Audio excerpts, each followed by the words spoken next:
Okay, well, welcome everyone to today's CA Single Sign-On Community Webcast. Today's session, Why Upgrade to CA Single Sign-On 12.8, presented today by Divya and Sonam. And with that, I'm just going to turn it over to you, Divya. Thank you, Chris. Hello and welcome everybody to this session on upgrading from CA Single Sign-On version 12.52 to 12.8. Before we start, this is the standard legal statement. Okay, so the agenda that we have for you is we'll start with just a summary of why why would you want to upgrade from 12.52 to 12.8. The components that you would require to upgrade. Not all the SSO components need upgrading. We will just go through the list of what needs to be upgraded, what will still be supported. Some of the prerequisites that you'd want to check before you start the upgrade, the supported upgrade procedures and our recommendations, and then an optional section on potentially considering moving from an agent-based to an access gateway architecture. We'll conclude with with a summary of upgrade resources that are available to help you with the upgrade, and then we will have Q&A.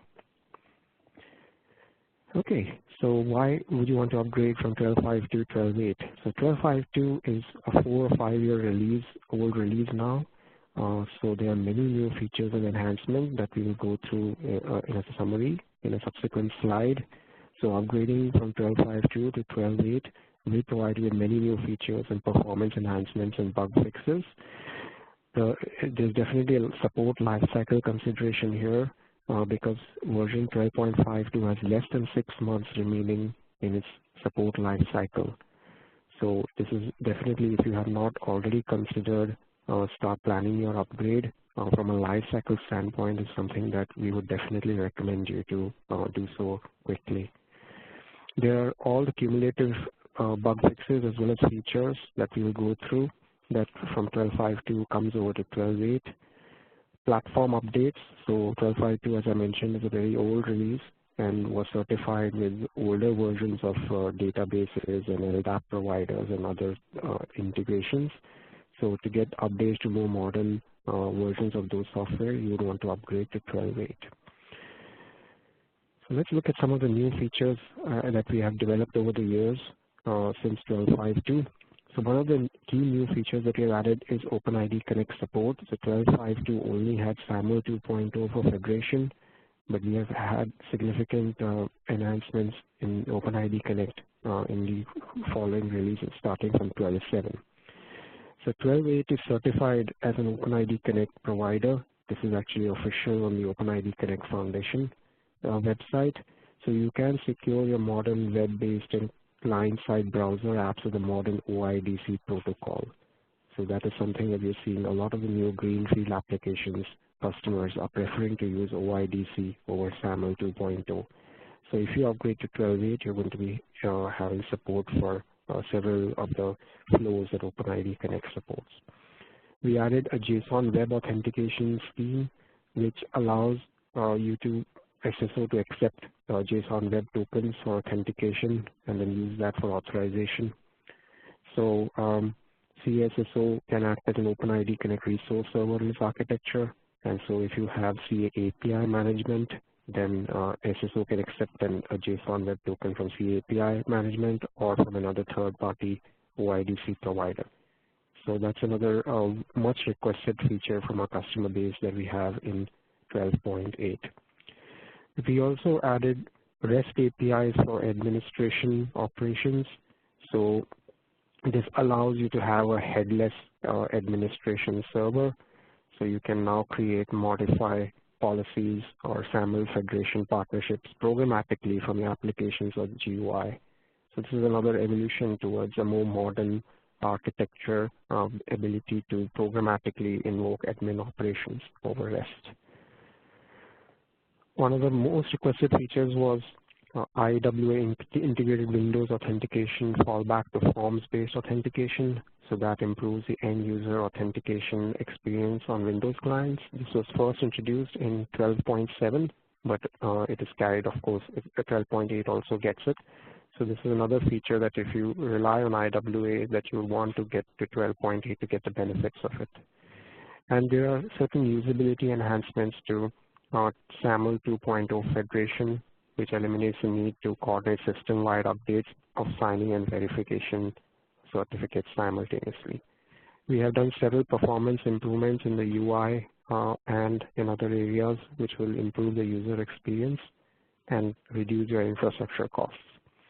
There is a data sheet which actually links to the community's website. If you actually go to the CA Single Sign-On Community website, there is a technical data sheet which compares the features between 12.5.2 and the later versions. So that can give you more comprehensive feature level information on what's there in 12.8. And we also now, for the past several months, have been hosting regular roadmap sessions. So if you can register on www.ca.com/roadmaps and attend the next roadmap session, which talks about the future development in CA Single Sign-On. Lifecycle. So we're highlighting this here, but 12.5.2 mainstream support lifecycle is scheduled to end on February 28, 2019. This is going to impact the policy server, access gateway, the admin UI, and the policy server APIs. These will be end of service. The agents will continue to remain supported. They follow their own individual life cycles, so that you don't have to upgrade agents. It's these main components are the policy server, access gateway, admin UI, and policy server APIs. Now there is an option of 12 months extended support option, which is available until February 2020.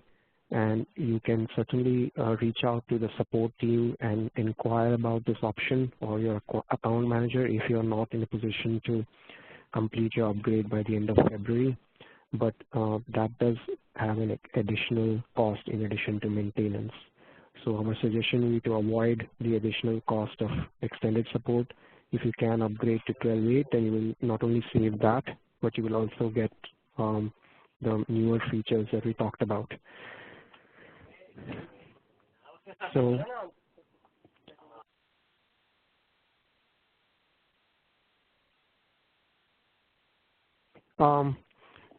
so 12.8 also provides a 4-year mainstream support lifecycle until March 31st, 2022.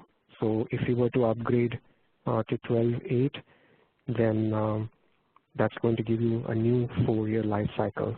And you will also have the option of 12 months extended support available until March 2023. So 4+1 potentially. So this is definitely, from a life cycle standpoint, this is definitely our recommendation to look into this immediately. So a note about all the features and bug fixes that are cumulative since 12.5.2. So if you are currently in 12.5.2, you're most probably on one of the service packs, SP1 or SP2, and then one of the CRs, which are one of those maintenance releases. So all the features and enhancements from previous releases, except which have been explicitly notified as deprecated, are included in 12.8. So unless a feature was explicitly notified via the release notes or via direct communication, product notification, that if it's not deprecated, then it's included in 12.8. There are bug fixes in 12.8 from 12.5 to SP1 CR8 and SP2 CR1 are also included in 12.8. All the bug fixes included in 12.6.2 and 12.7.2 are also included in 12.8. So even if you happen to be in 12.6 or 12.7, you can still upgrade to 12.8, get the new features, and you'll also get the cumulative bug fixes. Additional bug fixes that are not available. There are some additional bug fixes that are not available in these 12.5.2 versions that are included in 12.8, and the more details are available in the 12.8 release notes. There is a newer maintenance release which was just released last week, 12.8.1, which has even more bug fixes. So if you were to plan your upgrade right now, you would probably want to just take 12.8.1 because it has even more fixes than 12.8.0, the original GA release. Okay, so moving on to the next section. So some of the platform updates that have happened. So 12.5.2 was a 32-bit policy server and access gateway. Since 12.6 onwards, we moved to a 64-bit architecture for the policy server and access gateway. So similarly, 12.8 is a 64-bit policy server, and it is now supported on Windows Server 2016. So in addition to 2012 R2. So we have several customers that have upgraded to 12.8 who wanted to move to Windows Server 2016 and have reached to that point by upgrading to 12.8. It is supported on Red Hat Enterprise Linux 7 in addition to RHEL 6. So you can continue to remain on RHEL 6 if you are deploying 12.5.2 on RHEL 6. You can continue to remain there, or you can move to RHEL 7. The access gateway is also supported on Solaris 11 in addition to the above operating systems. 12.8 runs on Java 8 runtime, and it supports newer versions of the data stores. And for more details, you can refer to the 12.8 platform support matrix. Okay, let's move on to the next section. What are the components that you want to upgrade? That first thing was why upgrade, and now let's move on to what you need to upgrade.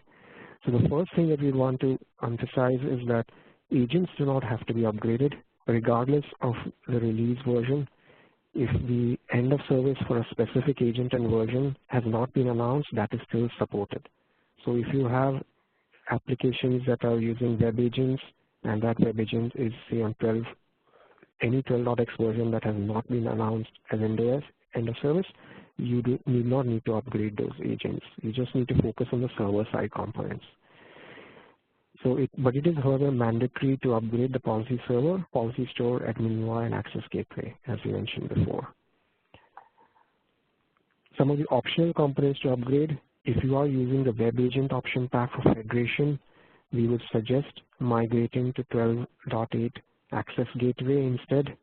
If you want to keep the existing features, you're not really looking for the newer features, then you can continue with the web agent option pack. But if you want to start getting the benefits of newer features, the newer SAML enhancements, or the OpenID Connect features, then you would want to upgrade to the 12.8 access gateway. In that case, it becomes mandatory. See, if you are using standalone CA federation, then although that is supported, but we aren't really enhancing that. So if you want to get the newer features, then you can just use the CA 12.8 policy server as the identity provider instead. And if you're planning to use OpenID Connect or certain SAML federation features, you would want to consider configuring a session store. So unless you're using OpenID Connect, you don't need it. But if you're planning to use some new features, then you would want to plan to configure a session store as we provided in the documentation. Okay, so let's move on to the next part. What are the prerequisites before we start the upgrade? What are the things that you want to know about?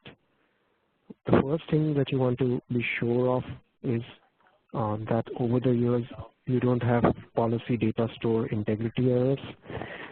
This happens due to potential replication issues between various instances of your policy store over the years. So if it's not a transactional copy, then sometimes you can have inconsistencies.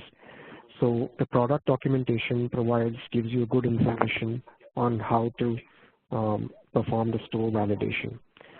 And if the store still has discrepancies, then CA support can assist in removing these discrepancies. So you want to recompile any 32-bit custom code that you had on SSO 12.52 to 64-bit. And you may want to consider recompiling any custom Java code on Java 8. There is an upgrade readiness tool that can detect 32-bit custom code. And so we would suggest just running that on your policy server in 12.5.2, and it will give you that indication of what needs to be recompiled. The one change that is there is 12.5.2 policy servers are, if 12.5.2 policy servers were deployed on Solaris, that is not supported for the policy server on 12.8. So you would have to migrate that to Linux or Windows for 12.8. The 12.8 access gateway is still supported on Solaris 11, so you don't need to change that if you're using Solaris 11. But certainly, if your policy server is on Solaris, you would want to move to Linux or Windows. Going forward, we are not supporting Solaris for the policy server in the future.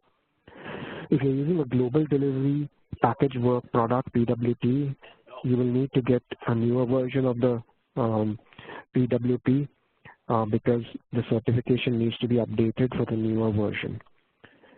So that's something that you want to consider only if you have a global delivery package for product in your deployment. Okay, let's spend a couple of slides on how to correct the policy store data integrity issues. So the product documentation provides you a detailed process on how to do it. There's a flow chart also about this in the documentation. But to summarize, what you want to do is run XPS Sweeper, which is a utility that ships with the product on your existing policy store. So if no errors are detected, then you're ready to proceed with the upgrade. However, if you do detect errors, XPS Sweeper detects errors, then they will be listed in the integrity report file. For errors that must be repaired manually, you need to make the required changes via the policy administration UI.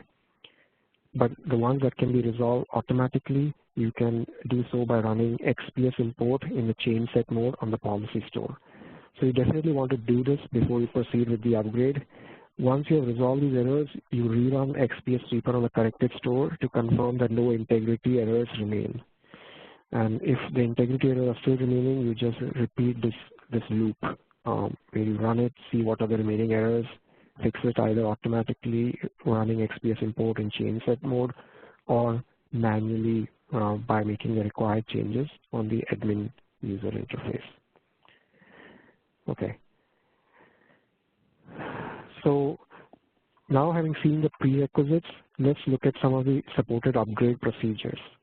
There are three methods: parallel upgrade, in-place upgrade, and rolling upgrade. In the next few minutes, we will go through each of these, and we'll go through an animation just outlining at a high level what these upgrades, how these work.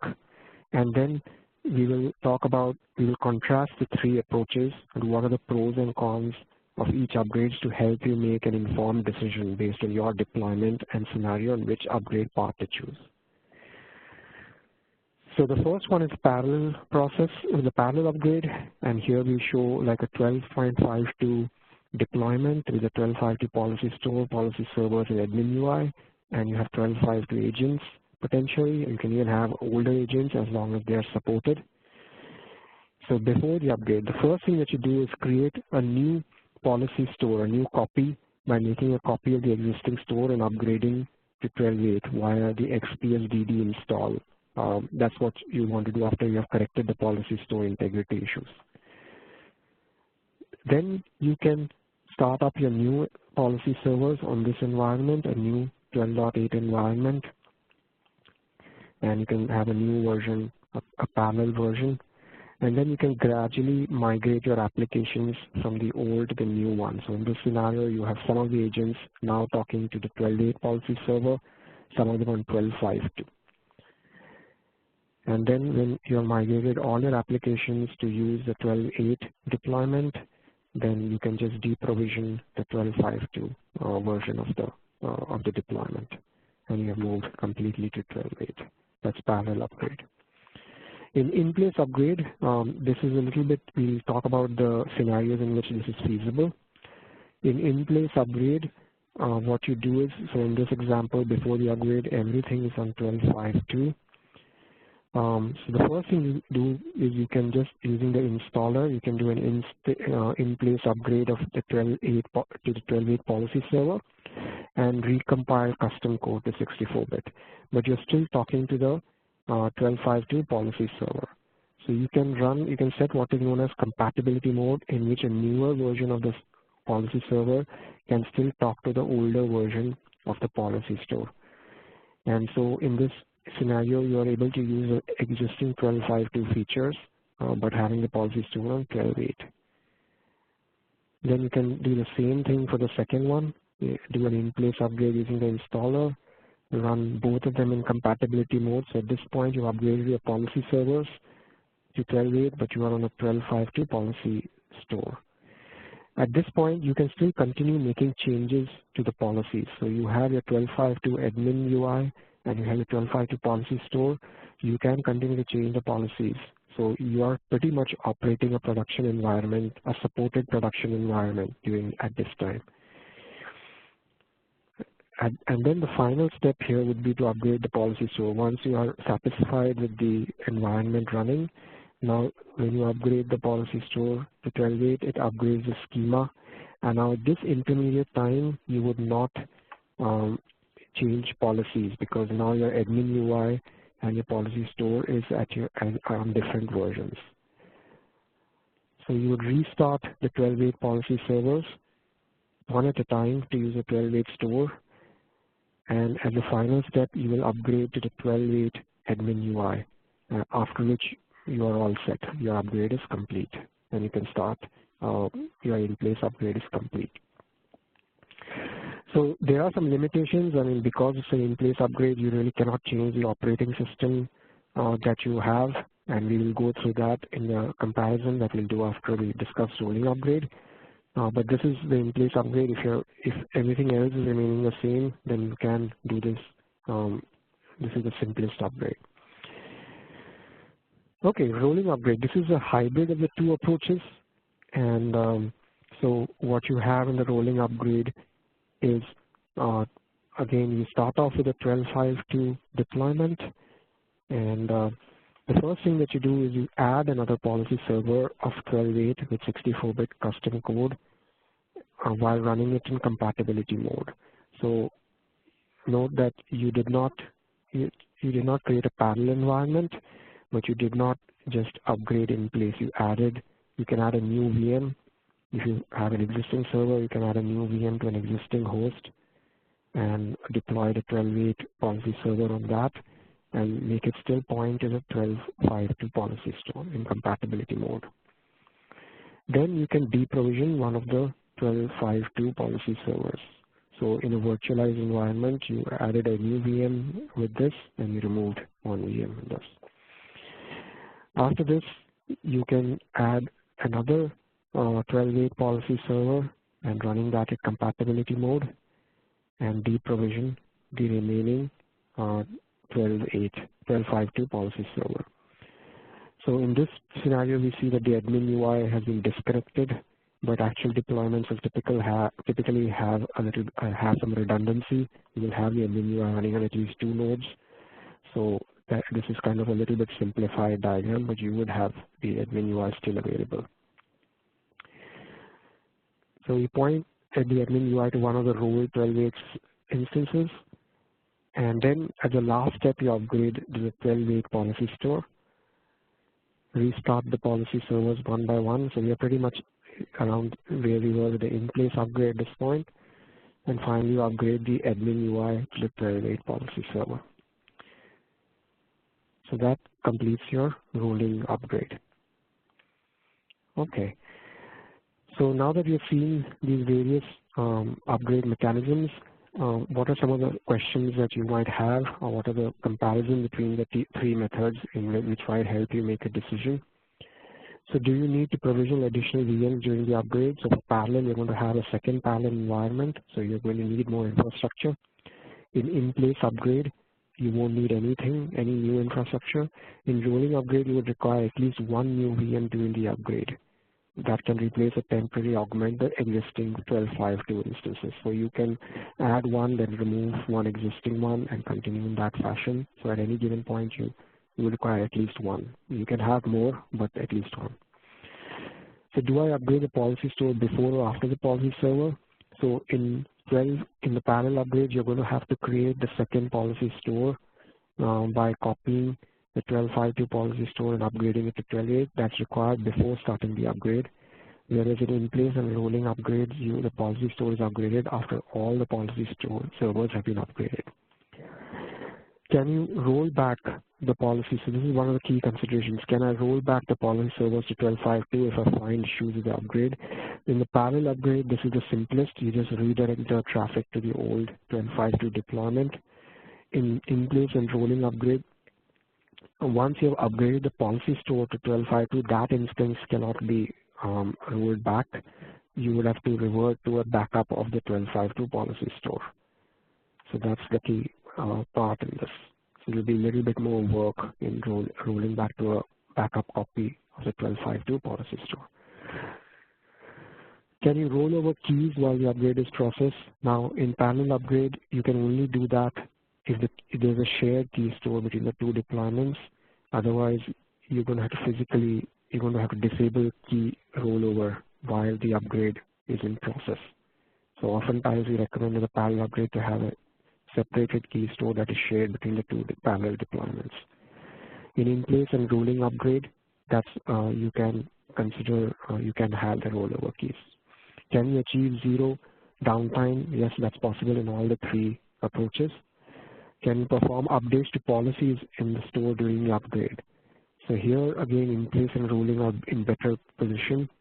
As long as the admin UI and the policy store are both in the same version, the older version or the newer version, we talked about this during the upgrade process, you can update the policies and continue to operate as before. However, in parallel, that becomes a manual process because there is no automatic replication of policy updates between the two policy stores of different versions that have different schemas. So in this case, you're going to have to manually apply policy updates to keep the same policy in both deployments. So as you can see, there is more manual work to maintain this parallel deployment. Can you change the operating system? So like, for example, if you wanted to upgrade your operating system from Windows 2012 to 2016, or you wanted to go from Red Hat Enterprise Linux 6 to 7, you can certainly do that with kind of parallel upgrade. Now, this is where the in-place upgrade has limitations. You must use the same operating system, a 2012 R2 or RHEL 6 on 12.8 to be able to make this in-place upgrade. But with rolling upgrade, which is a hybrid approach, you can certainly spin up a new virtual machine on a different version, on a different operating system, talking to the same policy store. So this gives you that flexibility. Can you change the database or directory during the upgrade? So in this, the parallel upgrade gives you the flexibility of changing your database if you want to completely change from CA directory to, say, another, or from another database to CA directory. You can do that during the upgrade as the independent deployments, but not in this case. In this case, you probably want to do that before you start the upgrade. Do you need to re-register the admin UI with the policy server? So here, in-place upgrade is seamless. You don't have to do anything, whereas in parallel rolling, you do have to re-register the admin UI with a new policy server plus a new instance. So these are some of the considerations, some of the questions that would come up. And what are the recommendations? What would be our recommendations? Our recommendation for most deployments would be to go with the rolling upgrade because it avoids having to manage each application moving to a new environment. So you do not have to coordinate with all your application owners to have to manually migrate, to have to time and migrate each application one by one from 12.5.2 to 12.8, which you would have to do for parallel upgrade. It enables you to move to a newer operating system. And since there's only one live environment, it's lower cost than parallel upgrade. However, parallel upgrade gives you the greatest flexibility, but at a higher cost. So you can change the data store and roll the deployment back most easily. However, it requires moving each individual application individually to use 12.8, which requires more coordination across application teams. So from a DevOps perspective, rolling upgrades gives you that efficiency. And of course, the operating costs are higher. It incurs the cost of maintaining two live environments until all applications have moved to 12.8. And as we discussed earlier, we also have to, any policy changes that you do have to be manually applied on both sides while both the deployments are live. In-place upgrade is only applicable if you are using the same operating system and data stores for your 12.5.2 deployment, and if the same ones are certified for 12.8 and you do not wish to change these platforms, then you can do an in-place upgrade. So it's fairly limited in its applicability. Okay, so that finishes our recommendations. Now we move on to the next section, which is optional but recommended. So we mentioned that you can use the CA Access Gateway as a web agent replacement. You don't have to change the web agents, but it is a recommendation because you have fewer components to manage and lower total cost of ownership. So CA Gateway can also act as a federation gateway instead of web agent option pack. So newer features such as OpenID Connect and Session Assurance are available via the Access Gateway only. And you'll end up with fewer components to manage because CA Gateway can act as a central gateway instead of having hundreds of web agents which are embedded in your individual applications. So it pre-packages web agent and web agent libraries, and there's no need to install web agent on web servers. So diagrammatically, if you had web agents, web servers with CSSO web agents installed, and many of them in the DMZ, you may now replace that with CA Access Gateway, SSO Access Gateway here, and that makes it a more compact architecture. So now to conclude the final section, this is a link docops.ca.csso. The upgrades section considers the scenarios in various detail. The upgrade, you can also engage with CA services or service partners, and there are packages available from rapid review to a rapid architecture service. So you can do a health check, for example, which they can just put you on a seamless path with a rapid upgrade service. And then you can also engage them in more detail, like upgrading to one environment or doing a fully managed upgrade, which is a larger project. So depending on your requirements, our recommendation would be to at least consider the rapid upgrade service to get you a more seamless upgrade experience to get started in a more efficient fashion. So as a call to action, this is the conclusion of our presentation before Q&A. Please review the new features available in CSSO 12.8. There is a data sheet on communities that will give you a detailed overview, or on the release notes. Do plan to upgrade your 12.5.2 policy servers before the end of service date so that you continue the support experience uninterrupted or not having to get extended support. And the optional parts are considered migrating from web agents to the Access Gateway to access more features and lower your operating costs. And we would suggest engaging CA services or services partners for expertise to reduce your overall effort. So that pretty much covers the material that we had today. At this point, we would have the Q&A. So folks, if you have any questions, you can go ahead and put them in the Q&A tab. Just be sure you ask of everyone so we'll see it. I don't see any questions in there right now, Divya, but let's give it a moment. Mm-hmm.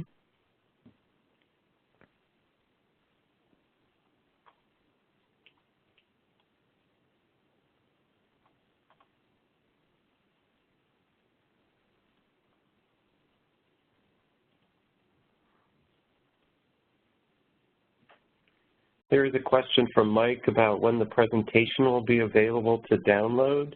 Divya, I assume we can put this up as a PDF in the communities, the presentation?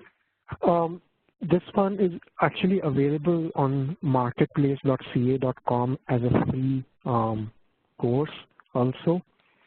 So we can send you the link.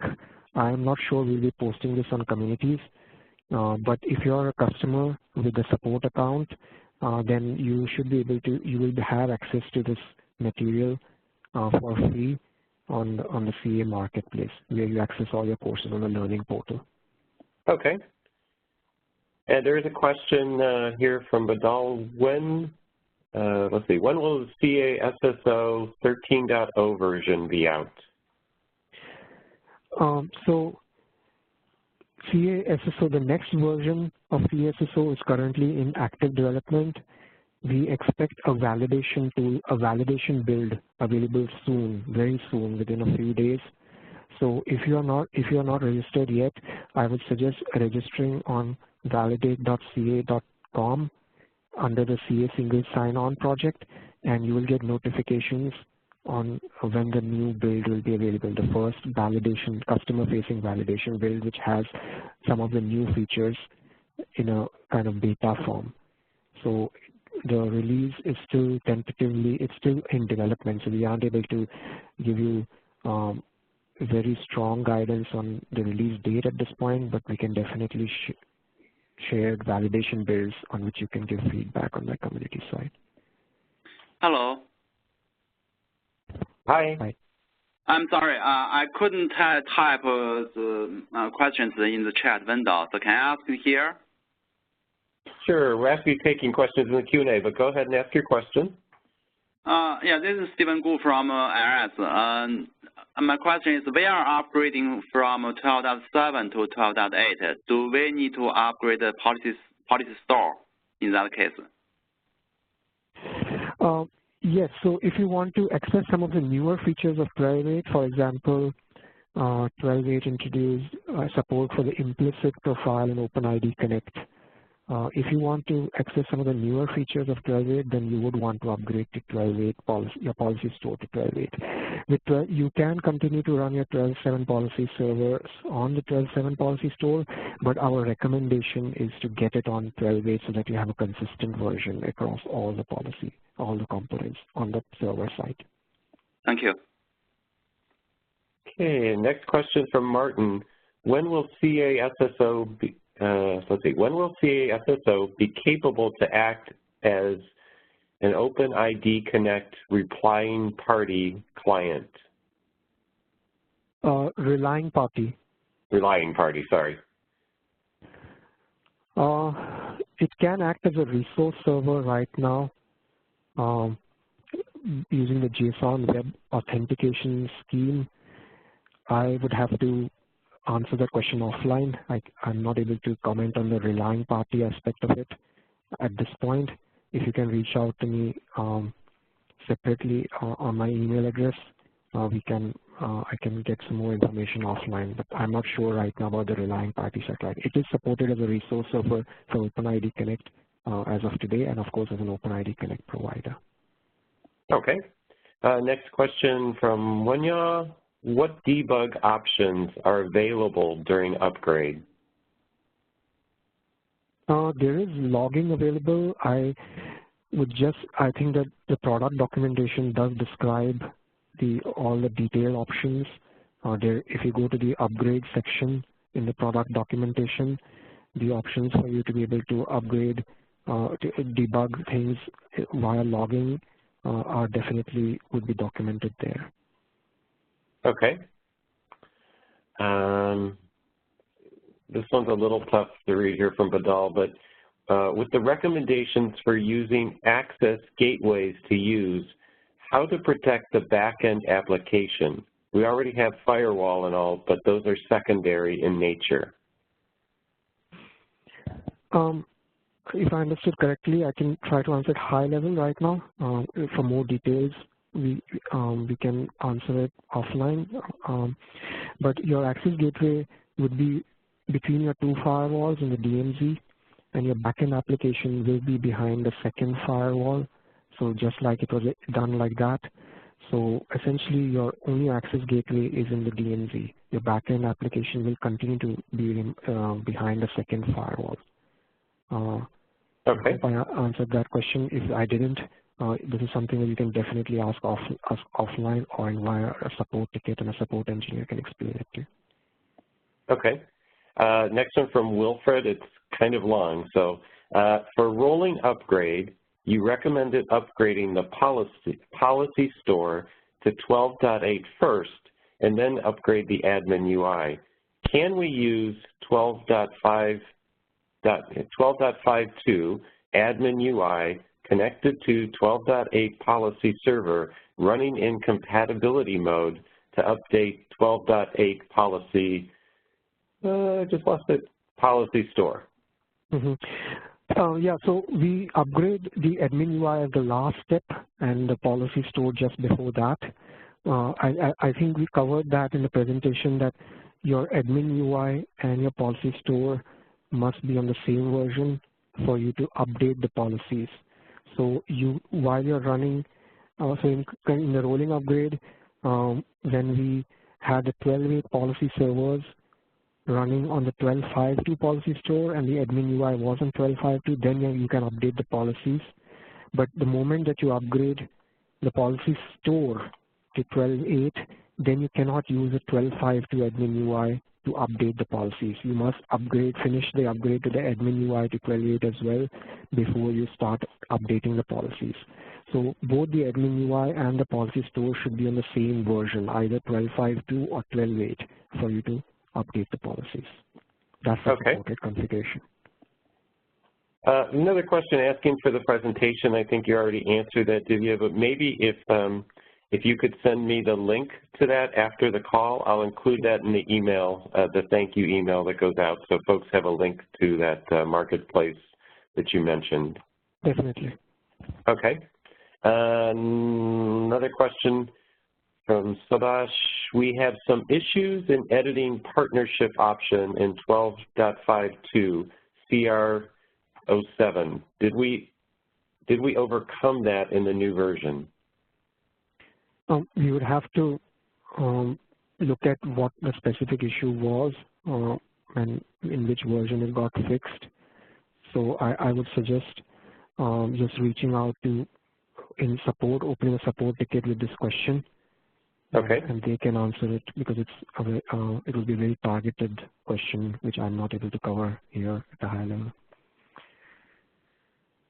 Okay, that's it for the questions that I see. Anybody have any further questions? We'll give it a moment.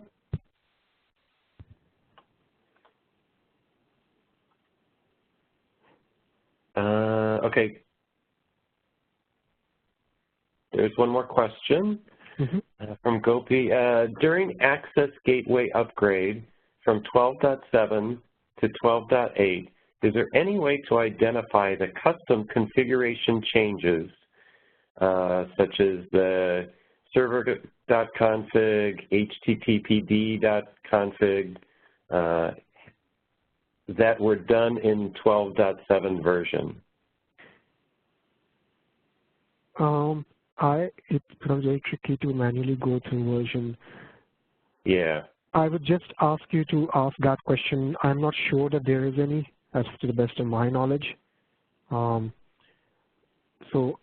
if there is none, if you can just again ask the question to the support engineers, and if they say that there is none, which is I suspect what the situation is, then just reach out to me and we can talk about potentially adding some enhancements to this in the future version to improve the usability.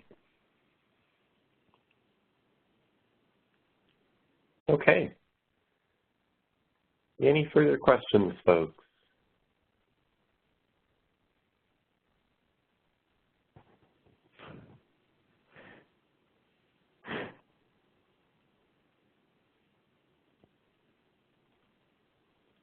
Okay, well, Divya, I don't see any more questions. So at this point, I think I'll thank you very much for your presentation today, and thank you everyone for participating. There will be a recording of this session made available on the community site probably in the next day or two. And with that, I wish everybody a great rest of your day. Thank you. Have a great day, everyone. Thank you, everyone. Bye.